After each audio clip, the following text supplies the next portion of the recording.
حضرت مریم علیہ السلام نے لوگوں سے گوشہ تنہائی اختیار کر لیا تھا۔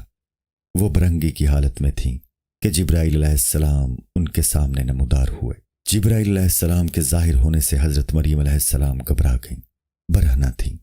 وہ سمجھی کہ کوئی خرابی پیش نہ آئے۔ حضرت جبرائیل علیہ السلام ایسی حسین صورت میں نمودار ہوئے کہ اگر حضرت یوسف علیہ السلام ان کو دیکھتے تو ان کے حسن سے مبہوت ہو کر اسی طرح اپنا ہاتھ کاٹ لیتے کہ جس طرح زنان مصر نے ان کو دیکھ کر اپنے ہاتھ کاٹ لیے تھے۔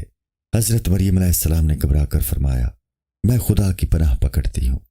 حضرت مریم علیہ السلام کی یہ عادت تھی کہ ہر پریشانی میں وہ خدا کی پناہ چاہ لیتی تھیں، کیونکہ اللہ کی پناہ سے بہتر اور کوئی قلعہ نہیں ہے۔ عصر مؤثر کے وجود کی دلیل ہوتا ہے۔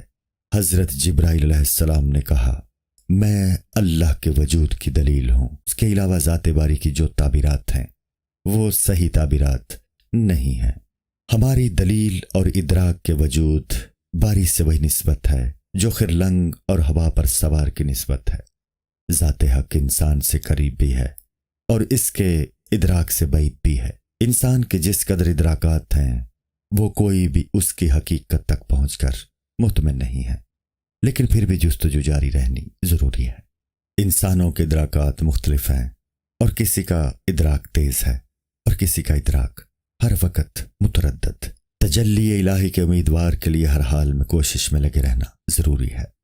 بعض لوگ تجلی کے ادراک سے محروم ہو کر بیٹھ جاتے ہیں، لیکن ایسا درست نہیں ہے۔ جیسے شکاری ایک آنکھ بند کر کے منتظر رہتا ہے کہ شکار آئے، اسی طرح ہمہ وقت الہی شکار کے منتظر رہو۔ تجلی کی جو معمولی سی جھلک نظر آئے اس کے ہمیشہ انتظار میں رہو۔ مایوسی سے یہ بھی نہ سوچو کہ وہ واقعی کوئی تجلی تھی یا محض غیر واقعی خیال تھا۔ ان حالات میں سالک کے لیے مناسب ہے کہ وہ آرام کرے تاکہ اس میں طاقت پیدا ہو اور پھر مجاہدہ کر سکے۔ اللہ نے رات کو اسی لیے پیدا کیا ہے کہ انسان اس میں آرام کرے اور دن بھر کی تھکن دور ہو جائے۔ اگر رات نہ ہوتی تو کمائی کے لالچ میں تم ہر وقت مصروف کار رہ کر بدن کو تباہ کر لیتے۔ رات انسانوں کے لیے اللہ کی بڑی نعمت ہے۔ قبض کی حالت میں وہ تمام قوائے باطنی مجتمع ہو جاتے ہیں جو بسط کی حالت میں خرچ ہو رہے تھے۔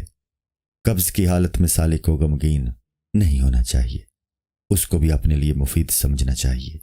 جیسے مختلف موسم اپنے اپنے لحاظ سے مفید ہوتے ہیں، بست کی حالت میں خوش رہنا بھی طفلانہ حرکت ہے۔ اس کے زیادہ خواہش مند نہ بنو۔ بچہ ہمیشہ عارضی خوشیوں سے خوش رہتا ہے۔ عقل مند کے پیش نظر آخرت رہتی ہے۔ دنیاوی لذتوں کو کسائی کے بکرے کو کھلائی گھاس سمجھو۔ اصل خوراک تو دین کا لقمہ ہے جو کہ اہل یقین کا طریقہ ہے۔ اللہ تعالیٰ نے فرمایا تم اس کا رزق کھاؤ۔